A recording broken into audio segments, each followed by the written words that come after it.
आप सभी छात्रों का स्वागत है। आज अपन पढ़ेंगे द्रव्य गुण विज्ञान।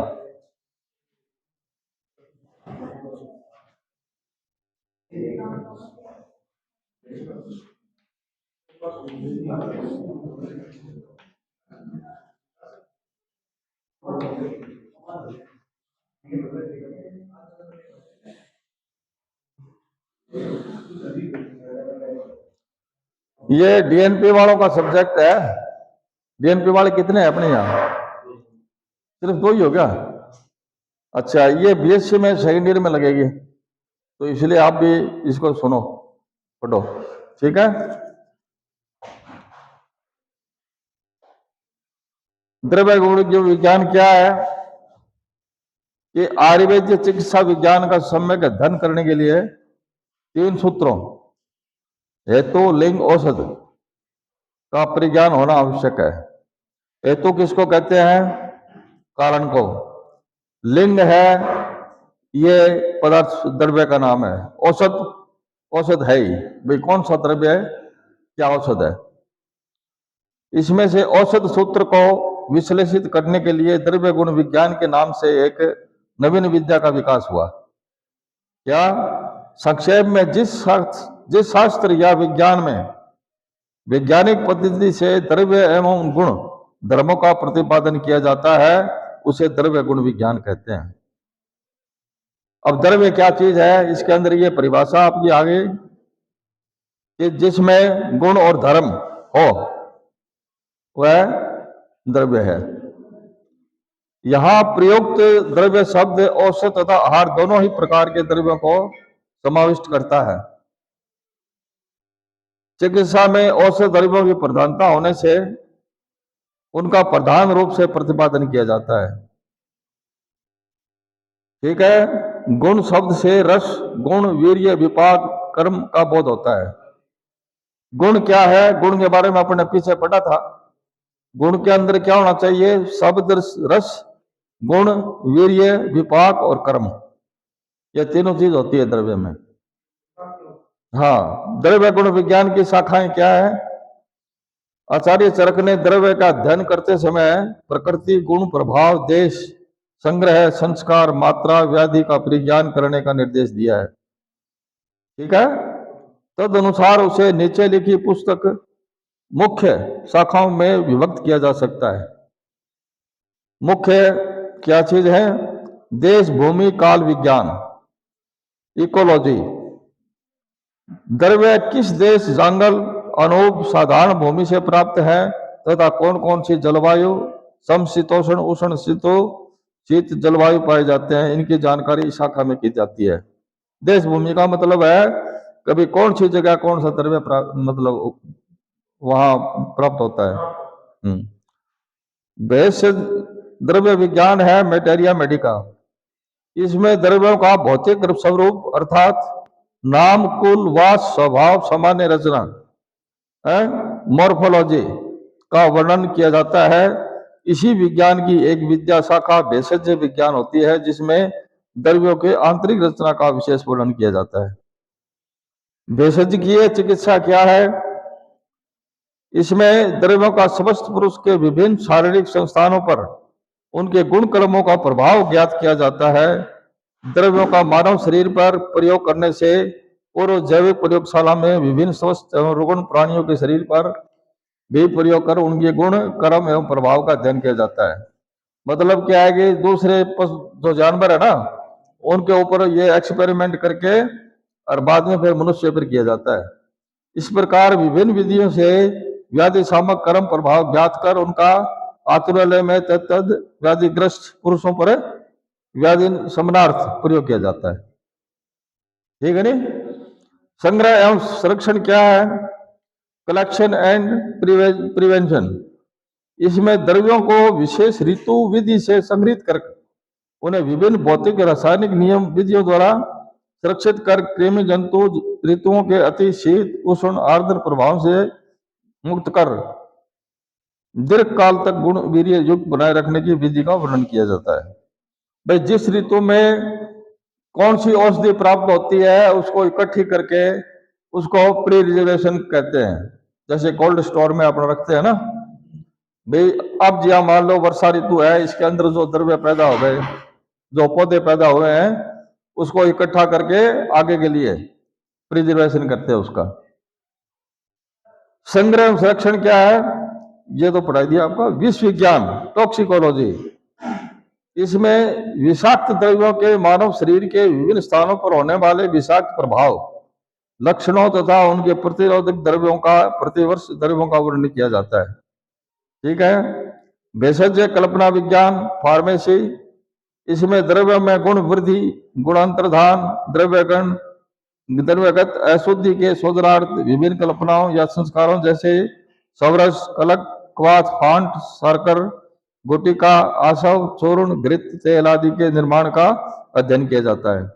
भेषज क्या है कि जड़ी बूटियों से अपन सवरस निकाल लिया, कलक बना लिया, क्वाथ है, फांट है, शार्कर है, गुटिका है, आसव, चूर्ण, घृत, तेल आदि का निर्माण होता है भेषज कल्पना में। द्रव्य जिसमें गुण व कर्म नित्य संबंध समवाय संबंध से रहते हो तथा दो जो अपने कार्य द्रव्यों के समवाय कारण उसे द्रव्य कहते हैं। द्रव्य किसे कहते हैं, जिसमें द्रव्य में गुण और कर्म हो। हाँ, समवाय संबंध से मतलब एक अंदर मिलने हुए हो। वैशेषिक दर्शन के अनुसार द्रव्य शब्द से 9 द्रव्य पृथ्वी, जल, तेज, वायु, आकाश, काल, दिक्, आत्मा एवं मन का ग्रहण किया जाता है। आयुर्वेदिक क्षेत्र में जिन द्रव्यों का औषध रूप में प्रयोग किया जाता है वे पंच महाभौतिक होते हैं। अतः इस विज्ञान में प्रयुक्त द्रव्य शब्द पंच भौतिक द्रव्यों के लिए है। पृथ्वी, जल, तेज, वायु और आकाश, इन पांचों महाभूतों में पंजीकरण या संयोग से भौतिक सृष्टि एवं द्रव्य का निर्माण होता है।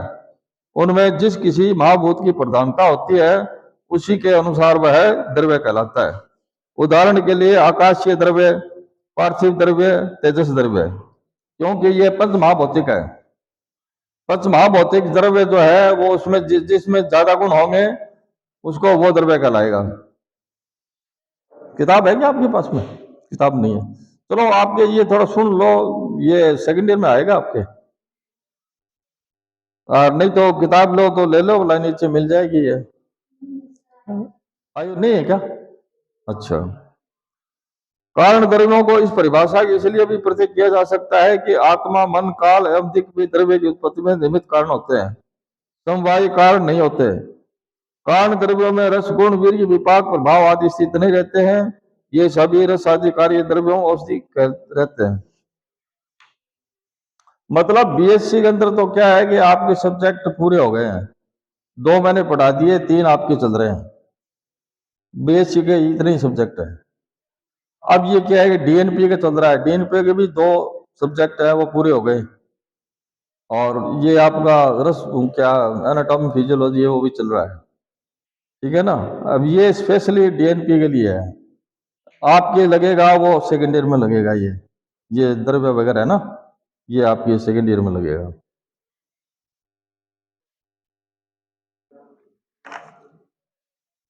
नागार्जुन ने रस, गुण, वीर्य, विपाक एवं कर्म इन पांचों के आश्रयभूत पदार्थ माना है। यथा रसादि नाम पंचानाम भूतानाम यदाश्रय भूतम तद द्रव्यम।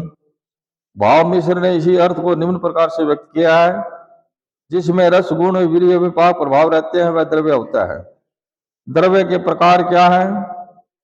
विश्व में द्रव्यों की संख्या असंख्य है, सभी द्रव्यों का वर्णन करना भी आसान नहीं है। अतः ज्ञात द्रव्यों की सुगंधता के लिए जो जो द्रव्य समान गुण धर्म जाति वाद के लिए जो द्रव्य समान गुण धर्म जाति वाले होते हैं उनके प्रत्येक प्रत्येक वर्ग अनुसार वर्णन किया जाता है। योनि भेद से क्या है? जंगम, औद्भिद और पार्थिव। तो जंगम किसको कहते हैं? जो द्रव्य एक स्थान से दूसरे स्थान पर गमन करते हैं वे जंगम कहलाते हैं, तथा उन प्राणियों से प्राप्त द्रव्य जंगम कहलाते हैं। जंगम मतलब जो जंगल में रहते हैं और जो प्राणी है जंगली, उसके अंदर जो दवाइयां मिलती हैं वो क्या है? कस्तूरी, मांस, मधु, घी, दुग्ध, गोरोचन, मूत्र आदि ये पुनः 4 प्रकार के होते हैं।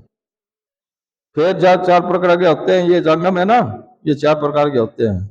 जरायुज, अंडज, स्वेदज और उद्भिज। जरायुज किसे कहते हैं? गर्भाशय में जरायु से उत्पन्न होने वाले। जरायु किसको कहते हैं? जेर को कहते हैं। हाँ, वाले जरायुज कहलाते हैं। जैसे मनुष्य, गाय, बकरी आदि, ये जरायुज है। अंडज, अंडों से उत्पन्न होने वाले प्राणी अंडज कहलाते हैं। जैसे कबूतर, पक्षी, सर्प आदि। स्वेदज में कौन से आएंगे? मनुष्यों एवं पशुओं के स्वेद से, भूख वाष्प से उत्पन्न होने वाले स्वेदज कहलाते हैं। जैसे जू, कृमि, कीट आदि। ये क्या है? ये स्वेदज है। स्वेद का मतलब पसीना। हाँ, पसीने के अंदर से क्या है? जैसे सिर में ढेरा पड़ना, जू पड़नी, ये पसीने से पड़ती है। ठीक है ना। उद्भिज, उद्भिज का मतलब होता है पृथ्वी के अंदर कुछ समय रहने के बाद पुनः बाहर निकलता है। जैसे अपने को बीज बोते हैं और वो बाहर निकलता है बीज बोने के बाद में। उद्भिज मतलब धरती फाड़ करके जो निकलता है उसको उद्भिज कहते हैं। जैसे गंडोपद, इंद्रगोप, मंडूक, मेंढक आदि। इसमें अलग दिया है।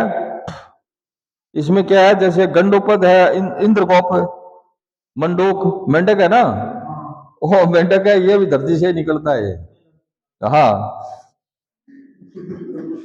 इसमें ये लिखा है। इसमें मतलब वो ज्यादातर नमी में रहता है। वो नमी में रहता है। पैदा तो बाहर भी हो सकता है, कहीं हो सकता है, लेकिन वो ज्यादातर जमीन के अंदर ही रहता है वो, इसलिए इसको। हाँ, बस। अच्छा, उद्भिज क्या है? जो द्रव्य पृथ्वी को भेद कर बाहर निकालते हैं, ये है उद्भिद। ये उद्भिज है, वो वही बात है। उद्भिज द्रव्य, उद्भिज एक ही चीज है। तो जो द्रव्य पृथ्वी को भेद कर बाहर निकालते हैं उसे उद्भिज के द्रव्य कहते हैं। जैसे वृक्ष, गुल्म, लता आदि। इसे प्राप्त पत्र, पुष्प, फल, बीज आदि उद्भिज द्रव्य कहलाते हैं। ये पूरे 4 प्रकार के होते हैं। हाँ, ये उद्भिज का भेद ही बताया गया है। जो उद्भिज अपने बताया नहीं, गंडोपद, इंद्रगोप, मंडूक, उसके अलावा भी है। जैसे जो पृथ्वी को फाड़ के निकलते हैं। ठीक है। अच्छा, इसके अंदर फिर अपने वनस्पति है। अदृश्य या अल्प दृश्य पुष्पों से जिनके फल आते हैं उन्हें वनस्पति कहते हैं। जैसे वट, पीपल, उदुम्बर, मयूरचूखा, हंसपति आदि। ये अदृश्य होते हुए इसके फल हैं वो।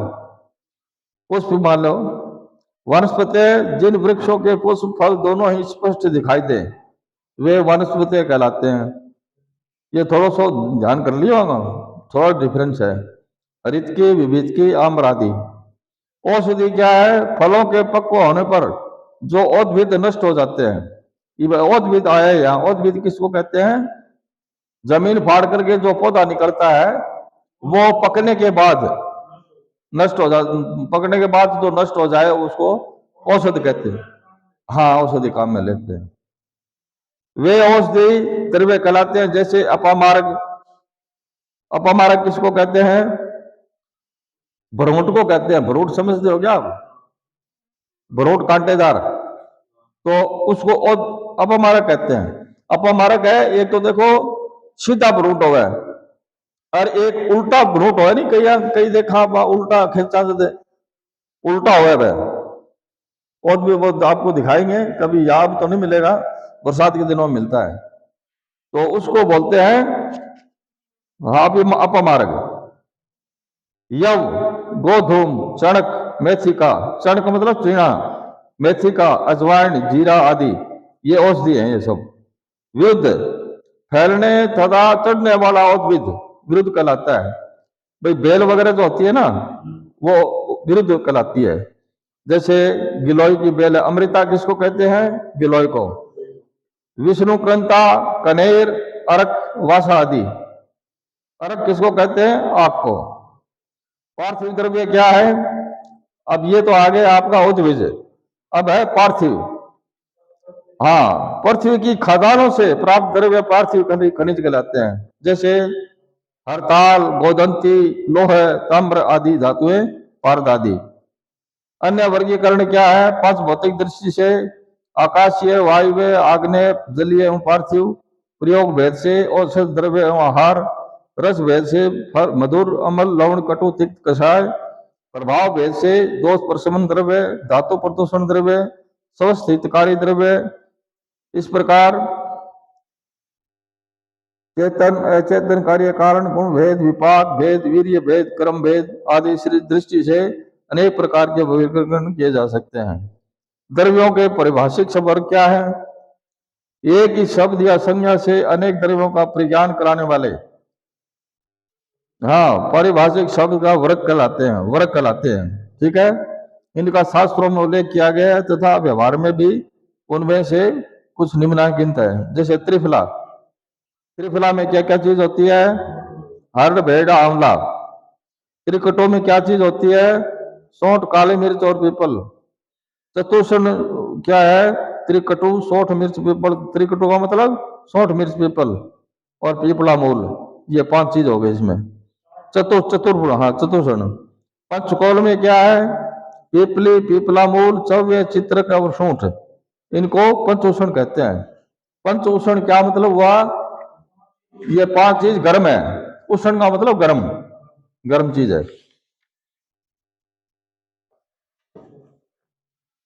अब है षड-उष्ण, पंचकोल और काली मिर्च। लघु पंचमूल क्या है? सालपर्णी, पृष्ठपर्णी, बड़ी कटेरी, गोखरू, छोटी कटेरी। ये तो सभी जानते होंगे आप। कंटाली को जानते हो? कंटेरी को, कंटाली, कंटाली नहीं देखी है? ये पीले पीले फूल आते हैं, ये सड़कों पे खड़े रहते हैं, पीले फूलों वाले, कांटे होते हैं पत्तों पे। एक पीले पीले वो उसके वो क्या लगते हैं? फल लगते हैं। चित्तानाशी बोला कौन के? हाँ, सिद्धनाशी को कंटेरी कहते हैं। ठीक है, हाँ, ये चीज समझने की है। इसमें शब्द तो थोड़े हैं, संस्कृत के हैं। तो वृत्त पंचमूल में आ गए बिलव, अग्निमंत, सोना, पाटला और गंभारी। दस मूल में क्या आएगा? लघु पंचमूल और वृत्त पंचमूल। त्रिमद, वायुविडंग, नागरमोथा और चित्रक। त्रिजात, दालचीनी, तेजपात, छोटी इलायची, इनको त्रिसुगंधित भी कहते हैं। ये ध्यान रखना, त्रिसुगंधित भी कहते हैं इसको। दालचीनी में सुगंध होती है, तेजपात में होती है, छोटी इलायची में भी होती है। चतुर्जात क्या है? त्रिजात, नागकेशर। चतुर्बीज, मेथी, चंद्रसूर, काला लाजी, कलंजी बोलते हैं ना, एक अजवाइन, ये चतुर्बीज कहलाती है। पंचक्षीरी या पंचवल्कल, वट, उदुम्बर, अश्वत्थ। अश्वत्थ किसको कहा गया है? पीपल को। हाँ, वट मानी बड़, उदुम्बर, अश्वत्थ मानी पीपल प्लस, और पारस और पीपल। ठीक है। पंच पल्लव क्या है? आम, जामुन, कैंथ, बिजोरा एवं बिल्व के पत्ते। बिल्व क्या है? बेलगिरी के पेड़ होता है ना, देखता हो आपने, उसको बिल्व कहते हैं। पंच पंचमूल, वृत्त पंचमूल, लघु पंचमूल, कंटक पंचमूल, बल्ली पंचमूल एवं तृण पंचमूल।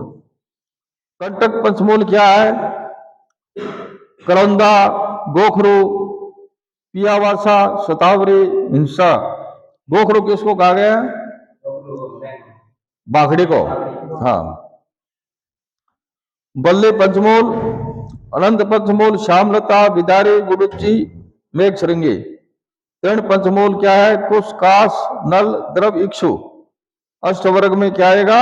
जीवक, कृष्वक, मेधा, महामेधा, काकोली, क्षीर काकोली, रिद्धि और वृद्धि। प्रतिनिधि द्रव्य क्या है? मेधा, महामेधा, शतावरी, जीवक, ऋषभक गाय, विदारी कंद, काकोली, क्षीर काकोली, अश्व गंधा मूल, और रिद्धि सिद्धि है वराही कंद। और क्षीराष्टक क्या है? क्षीर माने दूध। 8 प्रकार के दूध बताए गए हैं। गाय, भैंस, भेड़, बकरी, अथनी, घोड़ी, ऊंटनी और स्त्री का दूध। 8 प्रकार के दूध बताए गए हैं। ठीक है, ये याद रखना। मूत्राष्टक, अब मूत्र बताए गए हैं, ये भी मूत्र भी काम आता है अपने औषधियों में। किस किस का? गाय, भैंस, बकरी, हाथी, घोड़ा, ऊंट, गधा। गधा मूत्र, ठीक है। ये मूत्र भी काम आते हैं औषधि के अंदर। हाँ। पंच लवण क्या है? लवण किसको कहते हैं? लूण को। तो नमक को कहते हैं। तो नमक के कौन कौन से हैं? 5। सैंधव नमक, सोवरचल, बिड नमक, समुद्र नमक और सांबर नमक। ये 5 प्रकार के नमक है। क्षार तरह, क्षार कौन कौन से हैं? यव क्षार, सर्जी क्षार, कंकण क्षार। क्षार जानते हो क्या है? जो पापड़ बनाते हैं अपन, पापड़ों में डालते हैं क्षार। क्षार जो होते हैं ना, तो ये 3 प्रकार के होते हैं। यव क्षार, सर्जी क्षार, सर्जी क्षार डालते हैं अपन पापड़ों में, और कंकण क्षार। विषवर्ग क्या है? वत्सनाभ, श्रृंगिक, कालकोट, सक्तुक, हरिद्र, प्रदीपन, सौराष्ट्रिक, हलाहल और ब्रह्मपुत्र। उपविष क्या है इसके? अर्क, सेहुंड, दतूर, कनेर, कलिहारी, गुंजा और अफीम। ये उपविष है। अब ये आ गया रस। अब अपने अपने द्रव्य, द्रव्य के बाद में रस आता है। रस क्या है? रस का लक्षण क्या है? रसेंद्रिय, जीवा द्वारा जिसका ज्ञान होता है उसे रस कहते हैं। हाँ, रसेंद्रिय द्वारा जो मतलब अपने को ज्ञान होता है उसको रस कहते हैं। अच्छा, रसो रसान ग्राह्य, प्रसिद्ध पाद लिखा है। अब आगे लिखा है अर्थात रसना, जीवा के अर्थ ग्राह्य विषय का नाम रस है। रस की उत्पत्ति में जल और पृथ्वी आधार कारण है। तेज, वायु, आकाश, महाभूतों के संयोग से विभिन्न षड रसों की अभिव्यक्ति होती है। 6 रस बताए ना, मधुर, अम्ल, लवण, कटु, तिक्त, कषाय। ये पंच महाभूतों के द्वारा ये मिलता है। इसमें पंच महाभूत होते हैं अलग अलग। किसी भी द्रव्य को जीवा पर रखते ही जिस विषय के गुण का ज्ञान होता है उसे रस कहते हैं। ये 6 प्रकार के हैं। ये बताई दिया आपको, मधुर, अम्ल, लवण, कटु, तिक्त, कषाय। तो मधुर किस किस में है? ईख, चीनी, गुड़, सैकरीन, मुनका, दूध, मुलेठी। अम्ल में कौन कौन से आएंगे? इमली, नींबू, दही, आंवला और नारंगी। लवण में कौन कौन से हैं? सेंधा नमक और समुद्र नमक। समुद्र नमक क्या होता है? पानी इकट्ठा करके और उसके बाद भाप के द्वारा वो पानी तो उड़ जाता है, वो नीचे रहता है, वो नमक बन जाता है, वो समुद्र नमक कहलाता है। अच्छा, अब है कटु। कटु में क्या क्या चीज है? लाल मिर्च, काली मिर्च, सौंठ और नमक, ये कटु में आते हैं। तिक्त, तिक्त में क्या है? चिरायता, कटुका, करेला और नीम, ये कटु आएगा। कषाय में है बबूल, सुपारी, मांजूफल और हरड़। ठीक है। आधुनिक विद्वान 4 ही रस मानते हैं। जैसे मान लो अपने आयुर्वेद में 6 रस बताए गए हैं, लेकिन मॉडर्न में इसको 4 रस ही बताया है। मॉडर्न में 4 रस कौन से हैं? मधुर, अम्ल, लवण और तिक्त, बस ये 4 ही बताए हैं। अब आपको मतलब पेपर में आएंगे ना, तो आप दोनों चीज लिखोगे, आधुनिक मतानुसार और प्राचीन मतानुसार, आयुर्वेद मतानुसार। ठीक है। तो आयुर्वेद में 6 रस बताए गए हैं और मतलब आधुनिक में 4 रस बताए गए हैं, मधुर, अम्ल, लवण और तिक्त। ये कटु व कषाय रस को स्वतंत्र रस नहीं मानते हैं। रस के आस्वाद लक्षण से कटु एवं कषाय रसों का ज्ञान भी जीव द्वारा होने से इनकी संख्या में गणना समुचित है। आयुर्वेद तो इसको मानता ही है। अर्थात दो दो भूतों की अधिकता से क्रमशः मधुर आदि उत्पन्न होते हैं। इसमें दो दो भूत होते हैं। इसमें भूमि जल की अधिकता से मधुर, भूमि अग्नि की अधिकता से अम्ल, और जल अग्नि की अधिकता से लवण, आकाश वायु की अधिकता से तिक्त, अग्नि वायु की अधिकता से कटु और पृथ्वी वायु की अधिकता से कषाय रस होता है। किसी भी द्रव्य को चखते समय प्रधान रस के बाद जिन रसों का ज्ञान होता है उन्हें अनुरस कहते हैं। अनुरस किसको कहते हैं?